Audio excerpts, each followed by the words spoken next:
மத்தேயு 25:31. அன்றி மனுஷகுமாரன் தமது மகிமை பொருந்தினவராய் சகல பரிசுத்த தூதரோடு கூட வரும்போது தமது மகிமையுள்ள சிங்காசனத்தின் மேல் வீற்றிருப்பார். அப்பொழுது சகல ஜனங்களும் அவருக்கு முன்பாக சேர்க்கப்படுவார்கள். மேய்ப்பனானவன் செம்மறியாடுகளையும் வெள்ளாடுகளையும் வெவ்வேறாக பிரிக்கிறது போல அவர்களை பிரித்து செம்மறியாடுகளை தமது வலது பக்கத்திலும் வெள்ளாடுகளை தமது இடது பக்கத்திலும் நிறுத்துவார். அப்பொழுது ராஜா தமது வலது பக்கத்தில் நிற்பவர்களை பார்த்து, வாருங்கள், என் பிதாவினால் ஆசீர்வதிக்கப்பட்டவர்களே, உலகம் உண்டானது முதல் உங்களுக்காக ஆயத்தம் பண்ணப்பட்டிருக்கிற ராஜ்யத்தை சுதந்திரித்து கொள்ளுங்கள் அப்படின்னு சொல்கிறார். அல்லேலூயா. அப்போது இந்த செம்மறியாடு வெள்ளாடு அப்படின்னு ரெண்டு பிரிவாக பிரிக்கிறார். இடது பக்கத்தில் நிற்பவர்கள் வெள்ளாடு. பாருங்கள், இந்த 33ஆம் வசனத்தில் செம்மறியாடுகளை தமது வலது பக்கத்திலும் வெள்ளாடுகளை தமது இடது பக்கத்தில் நிறுத்துவார். அப்பொழுது ராஜா தமது வலது பக்கத்தில் நிற்பவர்களை பார்த்து, வாருங்களேன், பிதாவினால் ஆசீர்வதிக்கப்பட்டவர்களே, உலகம் உண்டானது முதல் உங்களுக்காக ஆயத்தம் பண்ணப்பட்டிருக்கிற ராஜ்யத்தை சுதந்திரித்து கொள்ளுங்கள். அல்லேலூயா. இந்த கள்ளன் என்ன சொல்கிறான் அப்படின்னா, பாருங்கள், ஆண்டவரே, நீர் உமது ராஜ்யத்தில் வரும்போது அடியேனை நினைத்தருளும். இங்கே இந்த ஆண்டவர் என்ன சொல்கிறாருன்னா, உலகம் உண்டானது முதல் உங்களுக்காக ஆயத்தம் பண்ணப்பட்டிருக்கிற ராஜ்யத்தை சுதந்திரித்து கொள்ளுங்கள். அல்லேலூயா. அப்படியானால் இந்த கள்ளன் எங்கே வருவான் அப்படின்னா, இயேசு கிறிஸ்து வலது பக்கத்தில் அறையப்பட்ட கள்ளன் என்று பார்க்கிறோம். இவன் நியாயத்தீர்ப்பு கொடுக்கும்போது எங்கே வருவான்னா, வலது பக்கத்தில், கிறிஸ்துவுடைய வலது பக்கத்தில் நின்று அந்த ராஜ்யத்தை சுதந்திரித்து கொள்வான் என்று பார்க்கிறோம். அல்லேலூயா. இன்னொரு வசனத்தை பார்ப்போம். யோவான் 19ஆம் அதிகாரம். யோவான் 19ஆம் அதிகாரத்தில் 39ஆம் வசனம். அந்த நாள் பெரிய ஓய்வு நாளுக்கு ஆயத்த நாளாக இருந்தபடியினால் உடல்கள் அந்த ஓய்வு நாளிலே சிலுவையில் இராதபடிக்கு யூதர்கள் பிலாத்துவினிடத்தில் போய் அவர்களுடைய காலெலும்புகளை முறிக்கும்படிக்கும் உடல்களை எடுத்து போடும்படிக்கும் உத்தரவு கேட்டுக்கொண்டார்கள். அந்தபடி போர்ச்சவர் வந்து அவருடனே கூட சிலுவையில் அறையப்பட்ட முந்தினனுடைய கால் எலும்புகளையும் மற்றவனுடைய கால் எலும்புகளையும் முறித்தார்கள். அவர்கள் இயேசுவினிடத்தில் வந்து அவர் மரித்திருக்கிறதை கண்டு அவருடைய கால் எலும்புகளை முறிக்கவில்லை. பாருங்கள், ஆகிலும் போர்ச்சேவரில் ஒருவன் ஈட்டியினால் அவருடைய விலாவில் குத்தினான். உடனே இரத்தமும் தண்ணீரும் புறப்பட்டது. இந்த பகுதியில் பார்க்கும்போது இங்கே எந்த பக்கத்து விழாவிலே குத்தினான் சேவகன் என்று சொல்லப்படவில்லை. ஆகிலும் போர்ச்சேவரில் ஒருவன் ஈட்டினால் அவருடைய விழாவில் குத்தினான். உடனே இரத்தமும் தண்ணீரும் புறப்பட்டு வந்தது. அவன் எந்த பக்கத்தில் குத்தினான் அப்படின்னு பார்த்தா வலது பரிசத்தில் தான் குத்துறான், வலது பக்கத்து விழாவிலே. ஏன்னாண்டா ஆதாமுக்கு வலது பக்கத்து விழாவை ஆண்டவர் ஆப்ரேஷன் பண்ணி அந்த விழா எலும்பை எடுத்தார். என்ன ஏவாளாக சிரித்தது துணையாக கொடுக்கிறார் என்று பார்க்கிறோம். அப்போது ஆதாமுக்கு அந்த விழா எலும்பானது வலது பக்கத்து விழா எலும்பு. இங்கே இரத்தமும் தண்ணீரும் புறப்படும் போது என்னென்னா, ஒரு ஸ்திரீயானவளுக்கு பிரசவ காலத்தில் வரும்போது இரத்தமும் தண்ணீரும் புறப்படும். அப்பொழுது ஒரு ஜீவன் அங்கே வரும் என்று பார்க்கிறோம், ஒரு குழந்தை பிறக்கிறது என்று பார்க்கிறோம். அல்லேலூயா. இப்போது இந்த இரத்தமும் தண்ணீரும் வந்தபோது பாருங்கள், அந்த கள்ளன் வந்து மணவாட்டி அந்தஸ்தை பெறுகிறான் என்று பார்க்கிறோம். வலது பக்கத்தில் இருந்தவன் அதை கண்டவன் சாட்சி கொடுக்கிறான். அவனுடைய சாட்சி மெய்யாயிருக்கிறது, நீங்கள் விசுவாசிக்கும்படி நான் சொல்லுகிறது மெய் என்று அவன் அறிந்திருக்கிறான். அவருடைய எலும்புகளில் ஒன்று முறிக்கப்படுவதில்லை என்கிற வேத வாக்கியம் நிறைவேறும்படி இவைகள் நடந்தது. அல்லேலூயா. இந்த பகுதியில் பார்க்கும்போது அவன் வலது பக்கத்து கள்ளன் என்று தாராளமாக நம்ம நம்ப முடிகிறது. வசனம் அதைத்தான் சொல்லுகிறது. லூக்கா 23 39 அன்றியும் சிலுவையில் அறையப்பட்டிருந்த குற்றவாளிகளில் ஒருவன், நீர் கிறிஸ்துவானால் உன்னையும் எங்களை ரட்சித்துக்கொள் என்று அவரை இகழ்ந்தான். இந்த கள்ளன் பாருங்க, இடது பக்கத்து கள்ளன், அங்கே சொல்லப்படவில்லை என்றாலும் பாருங்கள், மற்றவன் அவனை நோக்கி, நீ இந்த ஆக்கினைக்குட்பட்டவனாயிருந்தும் தேவனுக்கு பயப்படுகிறது இல்லையா? அப்போது சிலுவையில் தொங்குறது யார் என்று அவன் அறிந்திருந்தான். தேவன் மாம்சத்தில் வெளிப்பட்டார் என்று பவுல் சொல்லுகிறார். மகிமையின் கர்த்தரை சிலுவையில் அறைந்தார்களே என்று பவுல் நமக்கு சொல்லுகிறார். அல்லேலூயா. இவன் இயேசு கிறிஸ்துவை பற்றி நல்ல அறிவுள்ளவனாயிருந்தான், கிறிஸ்துவோடு நடந்தவனாயிருந்தான். அவர் அற்புதம் செய்யும்போது அதெல்லாம் பார்த்தான், நோய்களை குணமாக்குனதை பார்த்தான், லாசரை உயிரோடு எழுப்பினதை பார்த்தான், 5 அப்பம் 2 மீனில் அவன் பங்கு பெற்றவன் என்று நாம் வேத வசனங்களை கொண்டு அறிந்திருக்கிறோம். அல்லேலூயா. அவன் என்ன சொல்கிறான்னா 41ஆம் வசனத்தில், நாமோ நியாயப்படி தண்டிக்கப்படுகிறோம், நாம் நடப்பித்தவைகளுக்கு தக்க பலனை அடைகிறோம், இவரோ தகாததொன்று நடப்பிக்கவில்லை என்று அவனை கடிந்து கொண்டு. பாருங்கள், நாமோ நியாயப்படி தண்டிக்கிறோம், நாம் திருடர்கள் ஆனாலும் தண்டிக்கிறோம். இன்னொன்று என்னென்னா, நான் நடப்பித்தவர்களுக்கு தக்க பலனை அடைகிறோம், இவரோ தகாததொன்று நடப்பிக்கவில்லை என்று அவனை கடிந்து கொண்டு. 42ஆம் வசனத்தில் இயேசுவை நோக்கி, ஆண்டவரே, பாருங்கள், முக்கியமான ஒரு பகுதி, இயேசுவை இவன் எப்படி அறிந்திருந்தான்னா, ஆண்டவர் என்று அறிந்திருந்தான். அல்லேலூயா. ஆண்டவரை தான் ஆராதிக்கணும், ஆண்டவர் தான் இயேசு, சர்வ சிருஷ்டிகர்.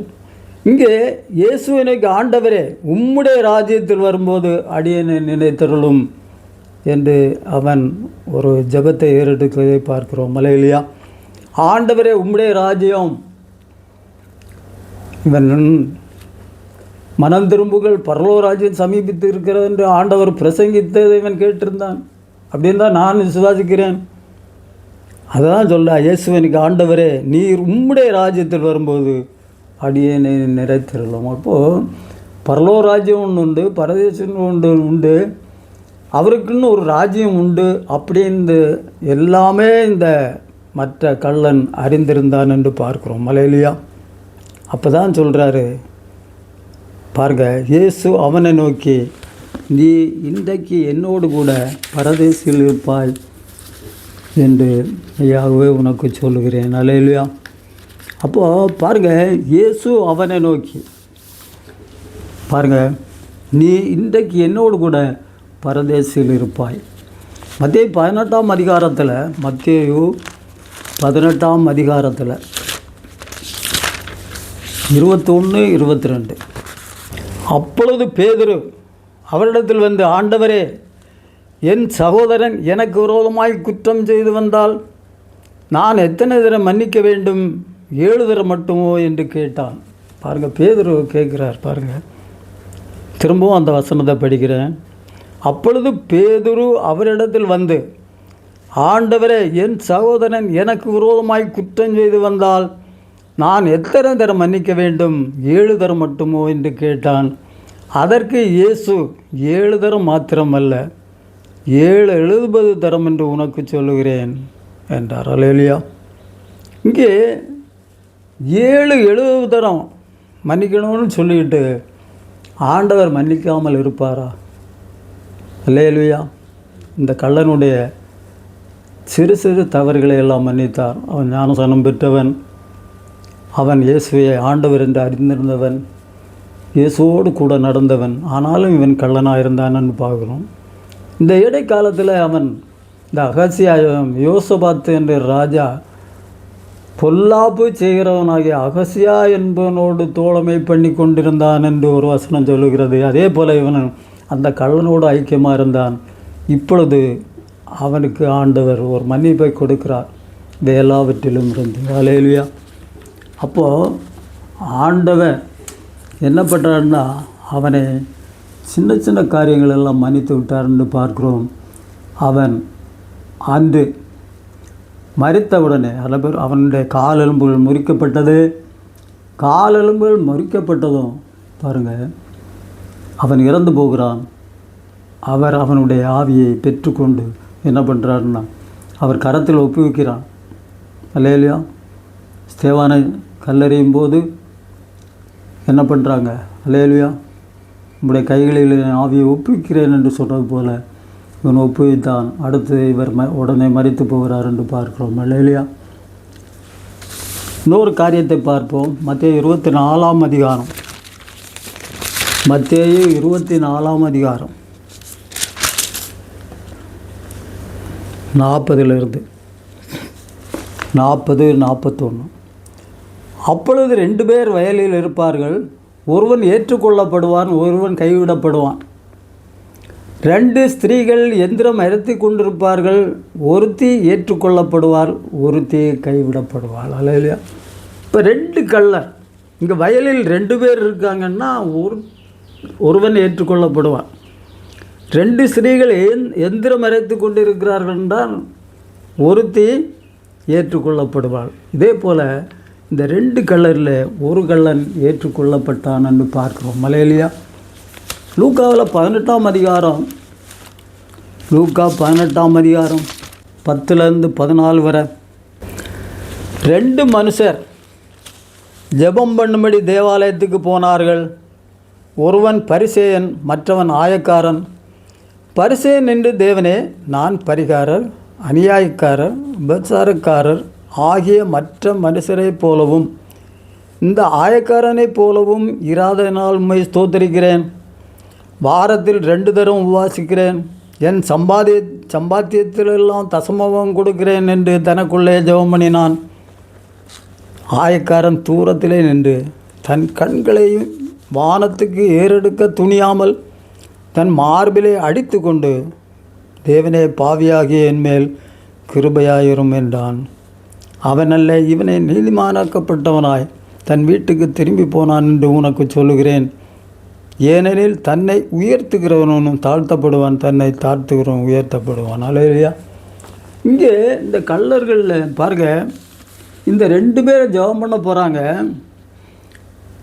அவன், இந்த ஆயக்காரன் தன்னை தாழ்த்தினது போல இந்த கள்ளன் தன்னை தாழ்த்தினான் என்று பார்க்கிறோம். அல்லேலூயா. அப்போது இதிலிருந்து நமக்கு என்ன தெரியுதுன்னா, தன்னைத்தான் தாழ்த்துகிறவன் உயர்த்தப்படுவான்.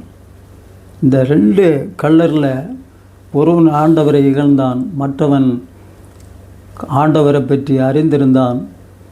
ஆனால் அவனுக்கு ஆண்டவர் என்ன பண்ணார்? நீ இன்று என்னோடு கூட பரதேசியில் இருப்பாய் என்று உனக்கு சொல்லுகிறேன் என்றார். அல்லேலூயா. ஆதியாகமம் 4ஆம் அதிகாரத்தில் பார்க்கும்போது காயின், ஆபேல், காயினுடைய தம்பி ஆபேல். ஏசா யாக்கோபுன்னு பார்க்குறோம். யாக்கோபு ஆசீர்வதிக்கப்பட்டவர், ஆபேல் ஆசீர்வதிக்கப்பட்டவர். பாருங்கள். அப்போது இவர்கள் பார்க்கும்போது இந்த கெட்டகுமாரன் என்று பார்க்குறோம். கெட்டகுமாரன் அவனை எல்லாவற்றையும் சேர்த்து கொண்டு, பணத்தை சேர்த்து கொண்டு துன்மார்க்கமாக ஜீவனம் பண்ணுவேன். இவன் யாருண்டா? அவன் இளையவன். அப்போது ஆபேல் இளையவன், யாக்கோபு இளையவன், கெட்டகுமாரன் இளையவன். இந்த கள்ளனும் இந்த மறுபக்கத்தில் உள்ள கள்ளனோட இளையவன் என்று நான் நினைக்கிறேன். அல்லேலூயா. கர்த்தருக்கு ஸ்தோத்திரம். அல்லேலூயா. இப்பொழுது நம்முடைய வசனத்தில் 2வது வசனத்தை நாம் தியானித்தோம். ஆனால் ஆண்டவர் சொன்னபடியே அவன் அன்று பரதேசில் கிறிஸ்துவோடு கூட இருந்தான் என்று பார்க்கிறோம். அதனால் இந்த வசனத்தை நாம் தியானிப்போம். இன்னொரு காரியத்தை பார்ப்போம். லூக்கா 23:34. இப்பொழுது இயேசு, பிதாவே, இவர்களுக்கு மன்னியும், தாங்கள் செய்கிறதென்று இன்னதென்று அறியாதிருக்கிறார்களே என்றார். அந்த வசனத்தில் முற்பகுதியில் பிதாவே, இவர்களுக்கு மன்னியும், தாங்கள் செய்கிறது இன்னதென்று அறியாதிருக்கிறார்களே. அல்லேலூயா. இங்கே ஒரு மன்னிப்பை கொடுக்கிறார். இவரை சிலுவையில் அறைந்த அந்த ஆசாரியர்கள், பரிசேயர்கள், நியாயசாஸ்திரி, கமாலியல் எல்லாம் அங்கே இருந்தாங்க. அவர்களை மன்னிக்கும்படியாக ஆண்டவர் என்ன பண்ணுறாருன்னா மன்னிப்பை கொடுக்கிறார்னு பார்க்குறோம். அல்லேலூயா.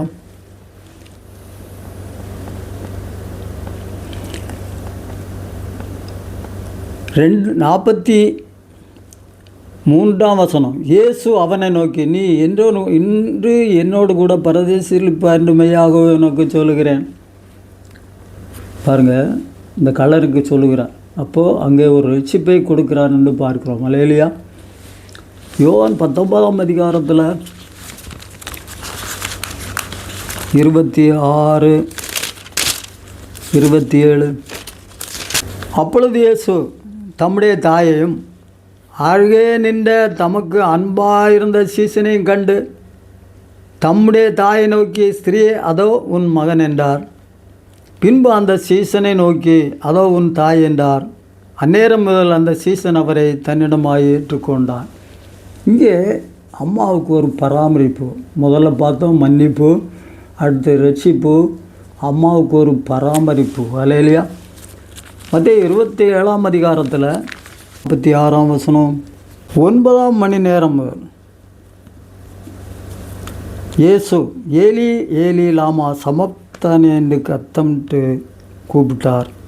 அதற்கு, என் தேவனே என் தேவனே ஏன் என்னை கைவிட்டீர் என்று அர்த்தமாம். அல்லேலூயா. இங்கே ஒரு தவிப்பு என்று பார்க்கிறோம். அல்லேலூயா. பராமரிப்பு பாருங்கள், முதல்ல மன்னிப்பு, அடுத்து ரட்சிப்பு, அடுத்து பராமரிப்பு. இதில் என்ன பண்ணுறாருன்னா ஒரு தவிப்பு. அடுத்து யோவான் 19ஆம் அதிகாரம் 28ஆம் வசனம், அதன் பின்பு எல்லாம் முடிந்தது என்று இயேசு அறிந்து வேத வாக்கியம் நிறைவேறத்தக்கதாக தாகமாய் இருக்கிறேன் என்றார். பாருங்கள், இங்கே ஒரு களைப்பு, தாகம். அல்லேலூயா. யோவான் 19:30 பார்க்கும்போது இயேசு காடியை வாங்கின முடிந்தது என்று சொல்லி தலையை சாய்த்து ஆவியை ஒப்பு கொடுத்தார். அல்லேலூயா. இங்கே ஒரு பூரிப்பு, ஒரு ஒப்புவிப்பு என்று 2 காரியங்களை இந்த வசனத்தில் பார்க்கிறோம். அல்லேலூயா. 7 வார்த்தைகள் சிலுவையிலே ஆண்டவர் பேசின அந்த வார்த்தையானது, 1 மன்னிப்பு, 2 ரட்சிப்பு, 3 பராமரிப்பு, 4 தவிப்பு, 5 களைப்பு, 6 பூரிப்பு, அடுத்து ஒப்புவிப்பு. அல்லேலூயா. அப்போது அந்த வசனத்தை திரும்பவும் படிக்கிறேன். இயேசு காடியை வாங்கின பின்பு எல்லாம் முடிந்தது என்று சொல்லி தலையை சாய்த்து ஆவியை ஒப்பு கொடுத்தார். அல்லேலூயா. ஜெபம் பண்ணுவோம். ஸ்தோத்திரம் ஆண்டவரே, அன்பு இரக்கம் கிருபை நிறைந்த கர்த்தராகிய இயேசு கிறிஸ்துவே, உமக்கு கோடான கோடி ஸ்தோத்திரங்கள். இந்த வேலைக்காக நன்றி கர்த்தாவே. அப்பா ஸ்தோத்திரம், இந்த நாளுக்காக நன்றி. நேற்றைய தினத்திலும் சுருக்கமாய் ஆண்டவரே இந்த 7 வார்த்தைகளை தியானித்தோம். இன்றைய தினத்தில் ஆண்டவரே ஸ்தோத்திரம், இங்கு இந்த செய்தியை 2வது வார்த்தை, நீ இன்று என்னோடு கூட பரதேசில் இருப்பாய் என்று சொன்ன இந்த 2வது வார்த்தையை அதிகமாக தியானிக்கும்படியாக இந்த நேரத்தை ஆயத்தப்படுத்தி கொடுத்திருக்கிறேன். எல்லாம் தியானிக்க உதவி செய்தீர் ஆண்டவரே. ஸ்தோத்திரம், அதுக்காக நன்றி, கோடி ஸ்தோத்திரங்கள். இன்னும் ஆண்டவரே, இந்த செய்தியை யூடியூப்பில் போடுகிறோம். இதை கேட்குற யாவரும் ஆண்டவர் இன்னும் அதிகமாக ஆசீர்வாதங்களை சுதந்திரித்து கொள்ள வேண்டுமாய் ஜெபிக்கிறேன். இன்னும் அவர்கள் அதிகமான வெளிப்பாடுகளை பெற்று யூடியூப்பில் பல காரியங்களை போடும்படியாக, வசனத்தை தியானித்து போடும்படியாகவும் உதவி செய்யும். இந்த வசனத்தை கேட்கிறவர்கள் மட்டுமல்ல ஆண்டவரே, இதை பதிவு பண்ண பிள்ளையும் ஆசீர்வதியும் ஆண்டவரே. அவருடைய வேலையை ஆசீர்வதியும். அவருடைய வேலையை விட்டு இந்த நேரத்தில் வந்து ஆண்டவரே இந்த இடத்துலேருந்து எதை ரெக்கார்டிங் பண்ணும்படியாக உதவி செய்திருக்கிறேன். கோடி ஸ்தோத்திரங்கள். அவர் ஆசீர்வதியும், அவர் வேலையை ஆசீர்வதியும். அவருக்கு ஆவிக்கிற சீவியங்கள் வளர உதவி தொடர்ந்து பெரிய காரியங்கள் செய்யும்ப்பா.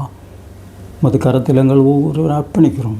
நாளை நடக்கும் உயிர்த்தெழுதல் ஆராதனையிலும் ஆண்டவரை நாங்கள் கலந்து கொள்ள உதவி செய்யும். இந்த ஆராதனை ஆசிரியர் இஸ்ரவேலை ஆசீர்வதிப்பு எனக்கு பிரியம் என்று சொன்ன ஆண்டவர், நம்முடைய பிள்ளைகளாக எங்கள் ஒவ்வொருவரையும் ஆசீர்வதி. ஆண்டவரை வசனத்தை கேட்ட பிள்ளைகள் ஆண்டவரே அப்பா, நம்முடைய பிள்ளைகள் யாராக இருந்தாலும் அவர்கள் கேட்கும்போதே நம்முடைய வல்லமை இறங்கி, பரிசுத்த ஆவியின் அபிஷேகம் இறங்கி உம்முடைய பிள்ளைகளை ஆண்டவரை ஆசீர்வதிக்க வேண்டுமா ஜெபிக்க. அவருடைய இருதயங்கள் கொழுந்து விட்டு எரிய வேண்டுமாய் ஜெபிக்கிறேன். எம்மாவர் சீசர்களுக்கு ஆண்டவரே, அவர்களோடு பேசிக்கொண்டு நடந்தபோது அவருடைய இருதயம் கொழுந்து விட்டு எரிந்தது என்று பார்க்கிறோம். அப்படியே உம்முடைய பிள்ளைகளுக்கு ஆண்டவரே நிறைவான ஆசீர்வாதங்களை கட்டளிடும். உம்முடைய பிள்ளைகளுக்கு இருதயங்கள் கொழுந்து விட்டு எரிய உதேசம். உம்முடைய பிள்ளைகள் வசனத்தை கேட்கும்போது கூட அந்த குடும்பங்கள் தலைக்கும்படியாக உத்தேசியம் அப்பா. தொடர்ந்து பெரிய காரியங்கள் செய்யும் போது கிருபைகள் மறைத்துக்கொள். இயேசு கிறிஸ்துவ நாமத்தில் கேட்குறோம் பிதாவே. ஆமென், ஆமென், ஆமென். அல்லேலூயா, அல்லேலூயா, அல்லேலூயா. இயேசு ரத்தமே.